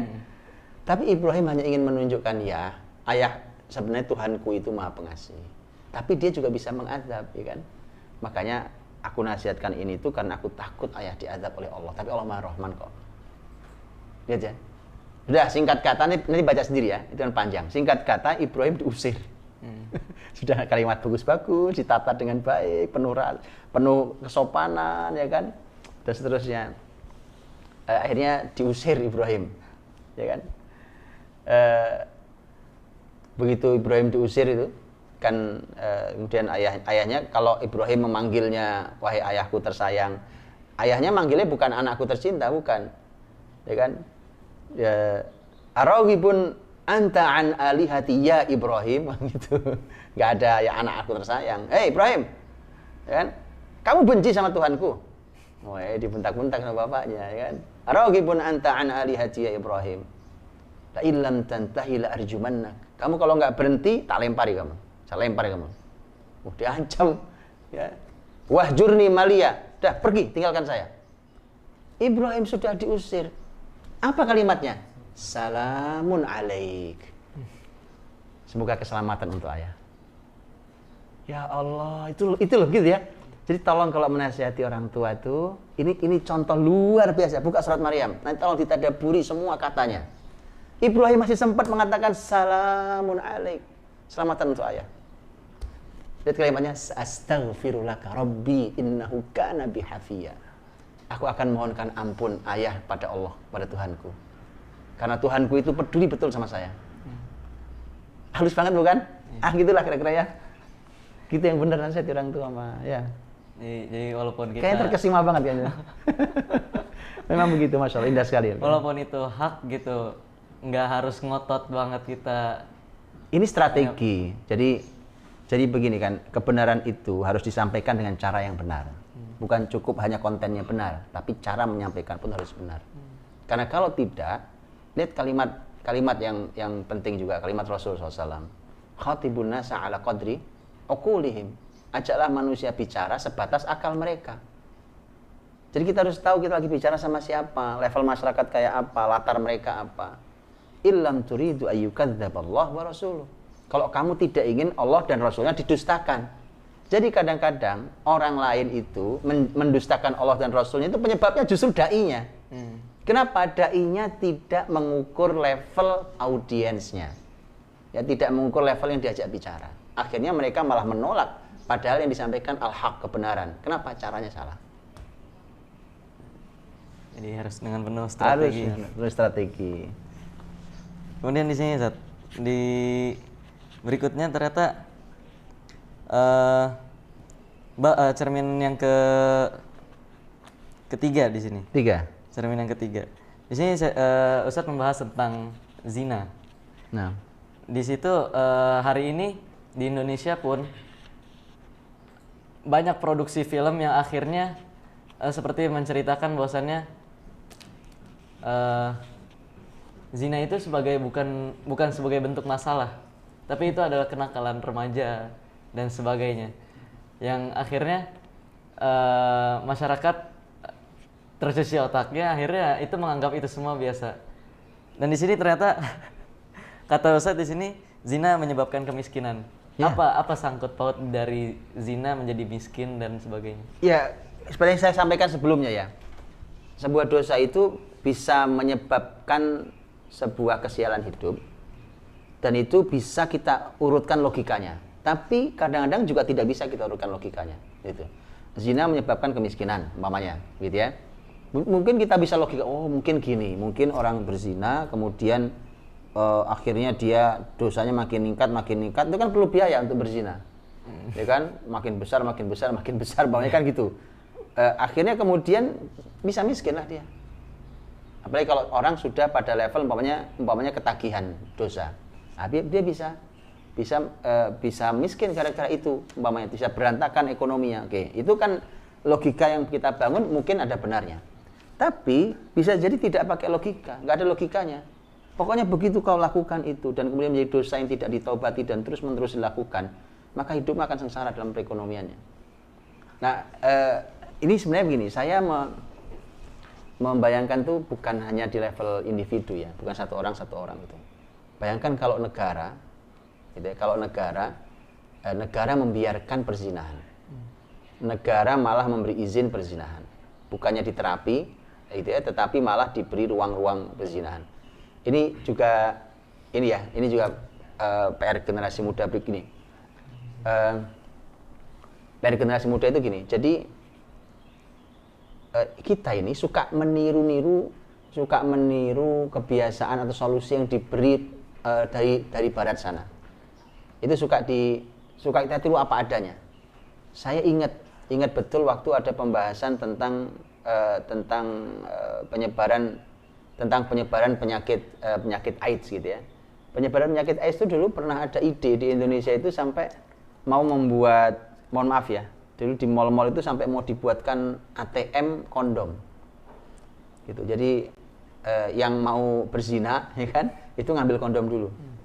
Supaya tidak kena AIDS. Itu pernah dan itu bukan isu ya. Karena itu sudah diangkat bahkan di level resmi negara. Oke, kalau saya tidak salah, wallah alam. Kalau saya tidak salah malah sudah ada yang menjalankan itu di beberapa mall besar. Kalau saya tidak salah, itu kan kebodohan luar biasa. Kalau di negeri Islam itu solusi di negeri kafir yang memang mereka legal, yang begitu-itu. Tapi di negeri Islam kan solusinya bukan itu. Solusinya adalah perzinahan itu dilarang, diterapi masalah ini. Kan begitu kan? Diterapi, bukan malah kemudian, apalagi kalau negara salah satu income-nya adalah perzinahan. Kebayang nggak? Negara miskin jadi coba gitu ya. Jadi kalau nanti kita bilang itu Pak negara barat kaya raya walaupun ini saya sudah ceritakan kemarin. Ya kan? Sebutkan ke saya negara kaya raya. Nanti saya tunjukkan di salah satu zaman dinasti kekhilafan Islam, saya tunjukkan kayak apa makmur dan kayanya negara itu. Nggak ada bandingannya. Saya sudah sering sampaikan itu. Nggak ada itu perbandingan dengan yang disebut negeri kaya hari ini. Jadi Anda tuh miskin sebenarnya. Cuma karena yang lihat kita yang lebih miskin, kita pikir dia kaya gitu kan. Gitu aja. Gitu. Jadi dan apalagi kan tema zina itu kan bukan hanya menyebabkan kemiskinan. Ya kan di sini kan saya sebutkan beberapa riwayat bahkan kalimat Aisyah radhiyallahu anha seingat saya. Nah, itu ada judulnya gempa itu. Iya. Judulnya gempa itu. Ya, ketika Anas bin Malik dengan temannya datang bertanya pada Aisyah radhiyallahu anha tentang gempa. Ya kan? Kemudian Aisyah menyampaikan 3 dosa yang menyebabkan gempa. Kalau kita urut logikanya, apa urusannya? Gempa itu kan masalah patahan lempeng bumi, atau gempa tektonik, ya kan gitu kan? Apa urusannya dengan itulah? Gini, mestinya kita mikirnya begini mestinya. Gini, contohnya Indonesia ini kan ring of fire, ya kan? Ini ya pasti potensi gempanya tinggi, gitu kan?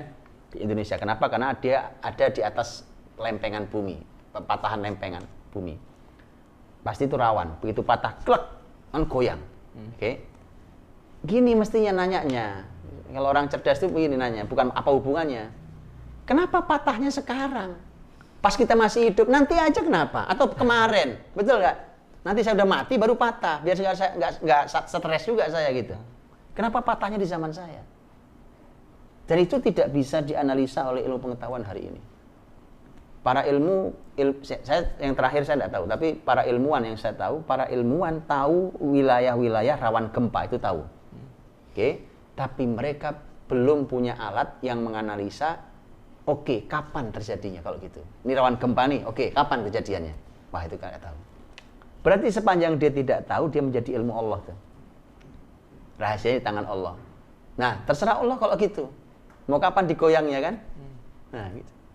Nah, itu harusnya pakai, baru kemudian masuk ke kalimat Aisyah radhiyallahu anha. Bunda, kenapa ada gempa? Ma baluz zalazil. Kenapa gempa? Dan gempa, masya Allah ya, Allah lindungi kita dan negeri ini juga negeri muslimin. Amin. Itu kan tidak sederhana ya, bukan cuma gempa ya. Gempa-gempa itu tidak sederhana. Bahkan ada yang menyebabkan tsunami besar segala macam itu. Aisyah radhiyallahu anha mengatakan 3 dosa sebabnya. Nomor 1 adalah idzastabahu zina. Kalau mereka sudah istabahu itu mereka menganggap mubah. Nah, tadi itu menganggap mubah. Zina itu di zaman Nabi pun ada. Ada apa tidak? Ada, tetapi yang melakukan sedikit itu 1, yang kedua sembunyi-sembunyi. 2 poin tuh, sedikit dan sembunyi-sembunyi. Baik. Tetapi kalau sudah dianggap tadi itu gara-gara dibuat film itu dibombardir ya, film bahkan kartun anak-anak ya kan. Apalagi film-film itu kemudian dibuat ini seniman murahan nih ya, seniman picisan ini. Ya kan? Ini kelas recehan cuma nyari receh duit gara-gara. Kemudian alasannya, "Oh, kami tidak mengajari generasi muda kerusakan kok. Kami hanya memotret sosial keadaan." Itu udah, itu kebanyakan ngomong, itu nyari duit selesai gitu kan. Kita ini terlalu banyak bicara. Ini seniman murahan begini nih, kayak yang begini-begini nih, ya modelnya Anda akan berhadapan dengan kesialan hidup. Sudahlah, kan Anda berhadapan dengan kesialan hidup itu. Anda bayangkan menginspirasi anak muda sampai menghadirkan di hati mereka zina itu biasa saja. Ya cuma kenakalan lah, kayak nakal nyuri jambu orang ya, atau zina nggak seperti itu. Ini perbuatan yang disebut fahisyah, sebuah kekejian.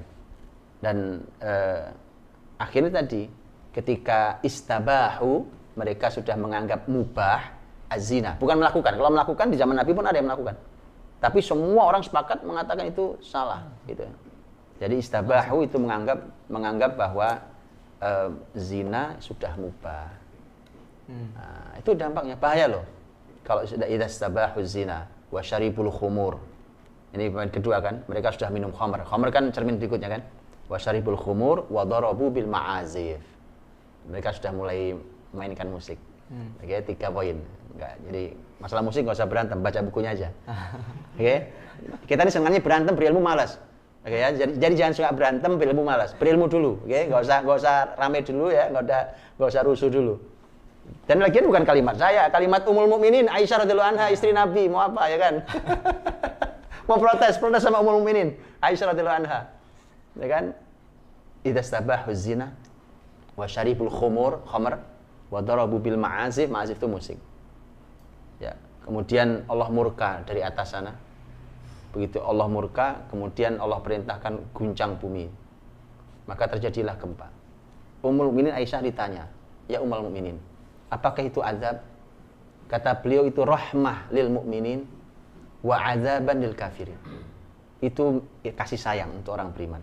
Karena dengan itu diampuni Allah, ya kan sekali. Tapi itu azab untuk orang kafir. Gitu. Tidak sederhana. Sebenarnya saya masih banyak yang pengen ditanya, Ustaz. Cuman berhubung ternyata waktunya... Kalau enggak saya nanya antum. Waktunya ternyata terbatas. Oh, habis waktunya?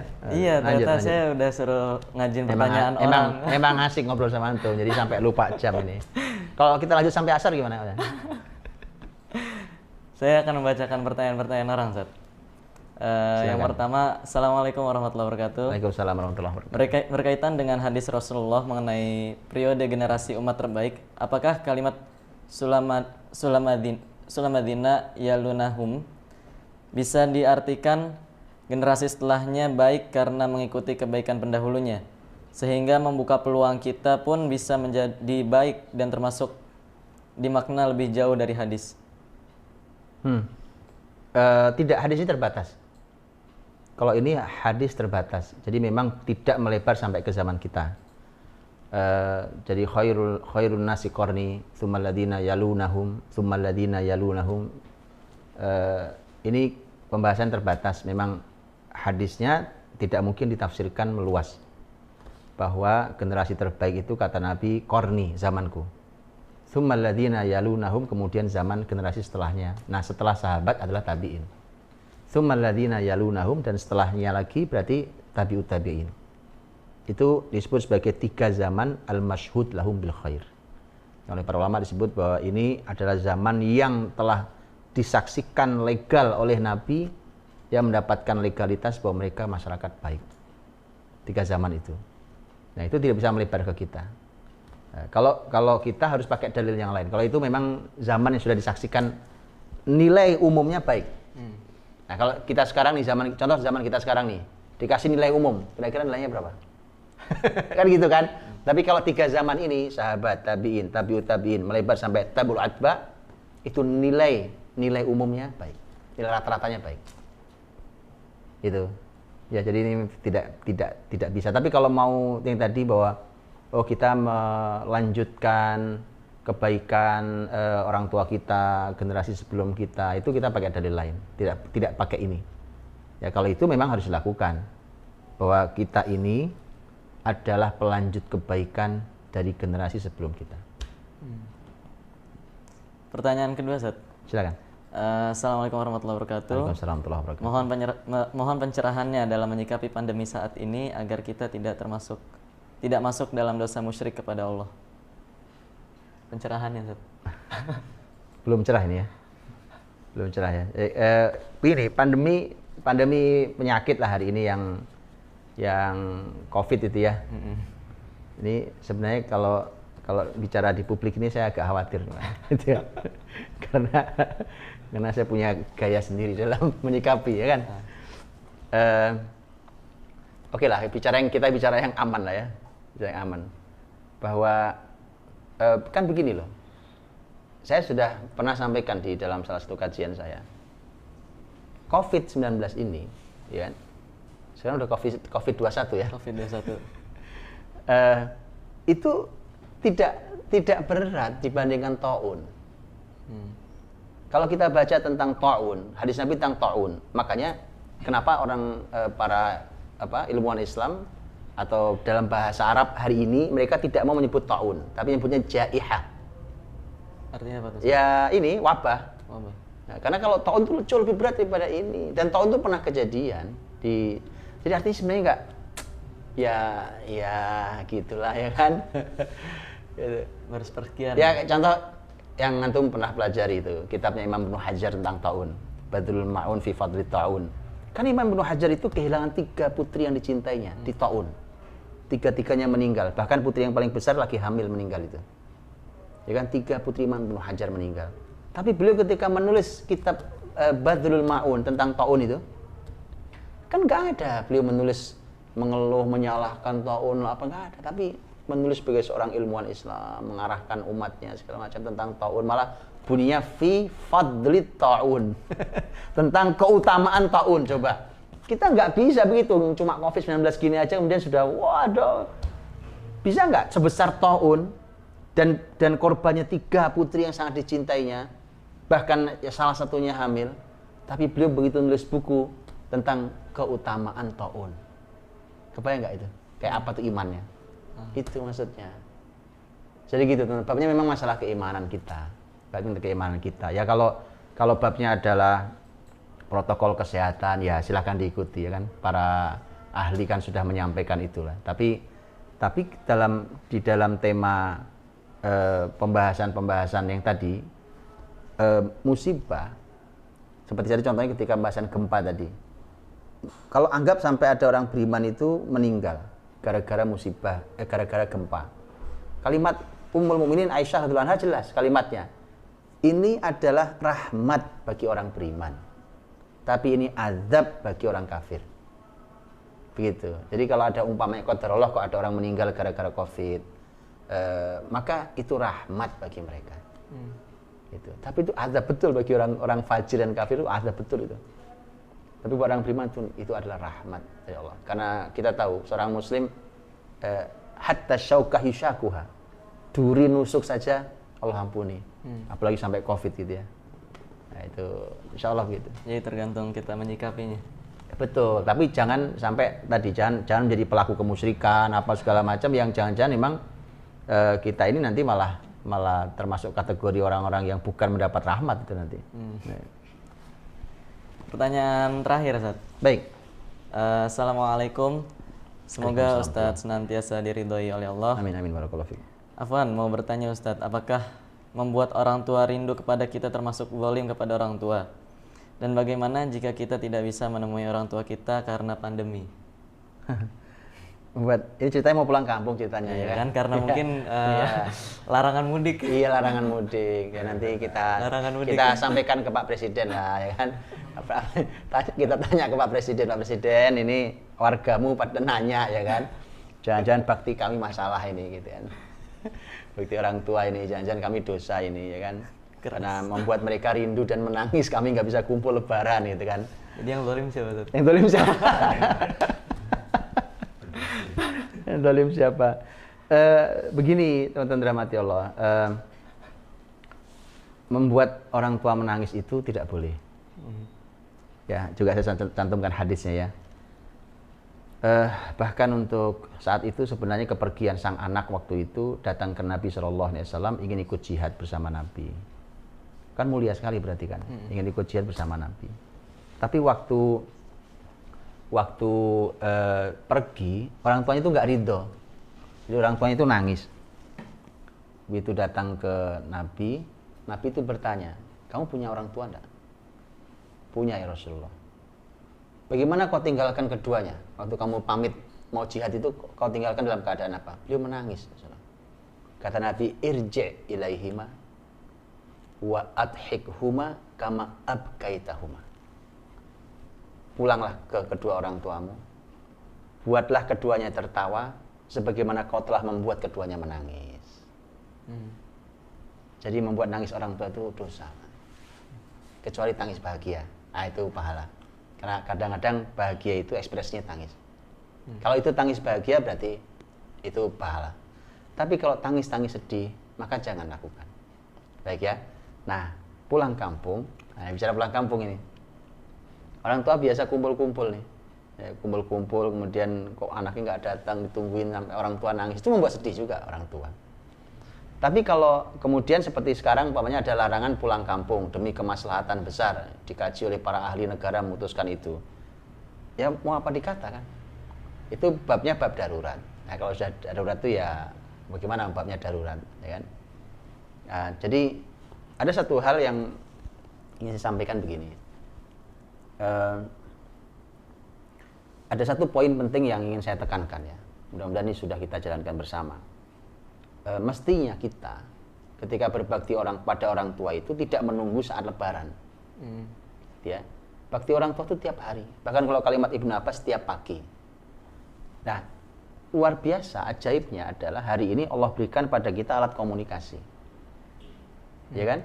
Alat komunikasi. Jadi walau secara fisik berjauhan, tiap pagi bisa nelpon, tiap pagi bisa video call, tiap pagi minimal bisa kirim message pesan ke orang tua, menyapa apa kabar ayah, apa kabar bunda umpamanya. Jadi itu kan hal yang luar biasa yang harus dilakukan. Jadi tidak menunggu mau ngirim hadiah, kan kirim hadiah nggak mesti nunggu lebaran, ya kan? Kirim aja hadiah.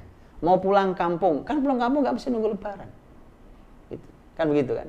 Nah, jadi nggak mesti harus nunggu. Namanya kalau orang sudah meniati untuk saya mau ibadah silaturahim, ya udah Bismillah, siapkan anggarannya, siapkan fisiknya, disiapkan semuanya, Bismillah berangkat. Kan nggak mesti nunggu lebaran, gitu ya.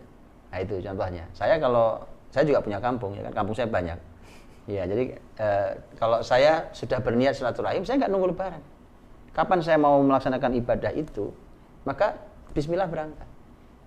Jadi nggak harus nunggu lebaran, gitu ya. Nah, kalaupun ada budaya kumpul, karena ini sudah budaya besar, keluarga besar, ya kan, ya nggak apa-apa juga.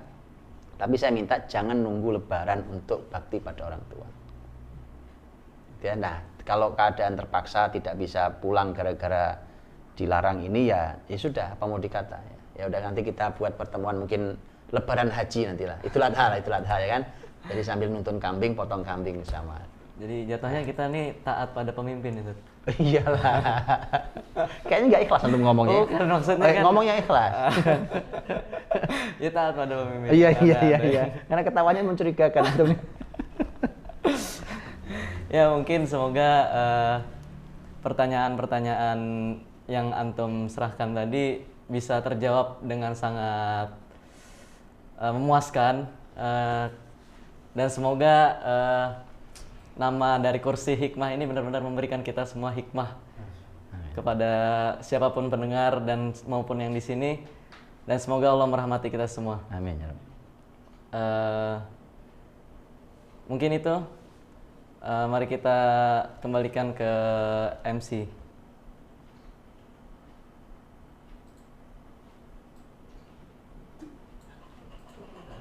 Assalamualaikum warahmatullahi wabarakatuh. Alhamdulillah wassalatu wassalamu ala Rasulillah wa ala alihi washabihi maula. Muslimin muslimat, mukminin dan mukminat, muhsinin dan muhsinat, hafizakumullah. Saudariku yang baik rahmati Allah. Alhamdulillah ini sudah jadi salah satu contoh asrama. Ini nanti jadi asrama putri. Ini masih terus pengerjaan, baik masjid ataupun asrama. Ini muat 24 santri. Kalau ini dinaikkan 2 lantai juga bisa, ini berarti akan muat 48 santri. Dan ini insya Allah rencananya nanti menjadi wakaf yang diwakafkan oleh sekelompok orang tua murid di salah satu cabang di Kutab Al-Fatih. Jadi ini satu kafling yang insya Allah bisa kita bayangkan bahwa di sini akan dibacakan Al-Quran setiap hari, ayat-ayat Allah Subhanahu Wa Taala yang kebaikan pahalanya pasti terkirimkan untuk mereka yang membangun ini, dan di sini dihuni para ahli Al-Qur'anul Karim insyaallah.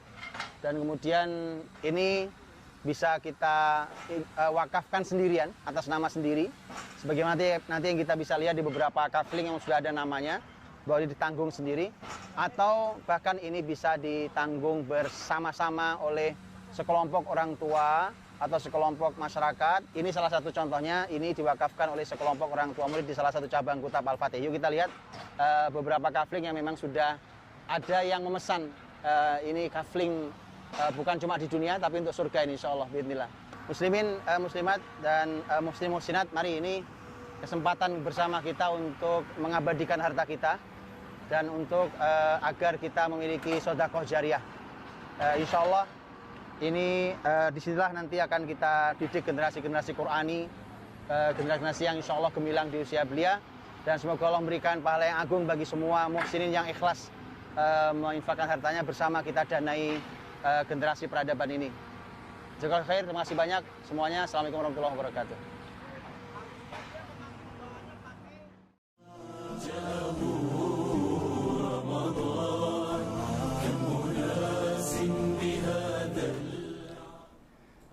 Alhamdulillah, sahabat Kursi Hikmah sekalian yang dirahmati oleh Allah Subhanahu wa taala. Alhamdulillah kita sudah menyimak diskusi dan ilmu yang disampaikan oleh guru kita bersama dengan moderator tadi Akhina Zidan yang sangat kaya dengan hikmah. Sebagaimana waktu duha ini kita penuhi dengan hikmah. Insya Allah besok di hari Ahad kita akan juga bertemu dengan guru kita Ustazuna Ustadz Herfi Gulam Faizi yang insya Allah akan melanjutkan materi, mengangkat materi tentang ayah dalam Al-Quran. Dan mungkin pembahasan ini akan sangat mengobati kerinduan kita. Kalau tadi Ustadz Budi dan moderator berbincang banyak tentang bagaimana birrul walidain, bagaimana kita mengutamakan orang tua kita, berbakti pada orang tua kita, dan kerinduan di sana karena mungkin banyak dari sahabat Kursi Hikmah yang tidak dapat membersamai orang tua. Maka besok insya Allah Ustadz Herfi Gulam Faizi akan menyampaikan materi yang mudah-mudahan dari materi tersebut kita kembali mengilmui sebelum kita mengamalkan suatu kebaktian kepada orang tua kita. Dan insya Allah ditunggu para sahabat Kursi Hikmah untuk besok bergabung kembali di kursihikmah.id. Dan juga mari kita isi dengan amalan-amalan kebaikan khususnya di bulan Ramadan ini, sebagaimana Rasulullah SAW sangat menjadi orang yang dermawan lebih dari hari-hari sebelumnya di luar Ramadan, dan ketika Ramadan Rasulullah SAW adalah manusia yang paling dermawan, bahkan dermawannya itu lebih cepat dari hembusan angin.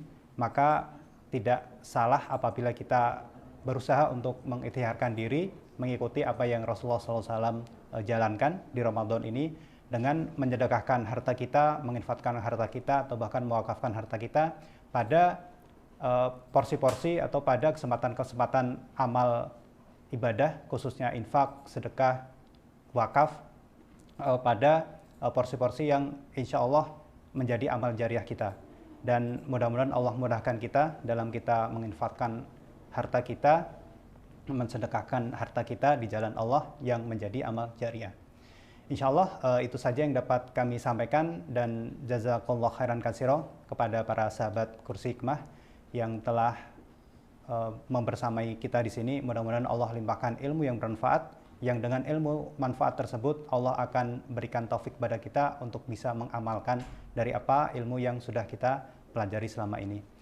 Wallahu a'lam bishawab. Barakallahu fikum. Kita tutup kajian hari ini dengan doa kafaratul majelis. Subhanaka Allahumma wa bihamdika asyhadu an la ilaha illa anta astaghfiruka wa atubu ilaik. Kami tutup. Wassalamualaikum warahmatullahi wabarakatuh.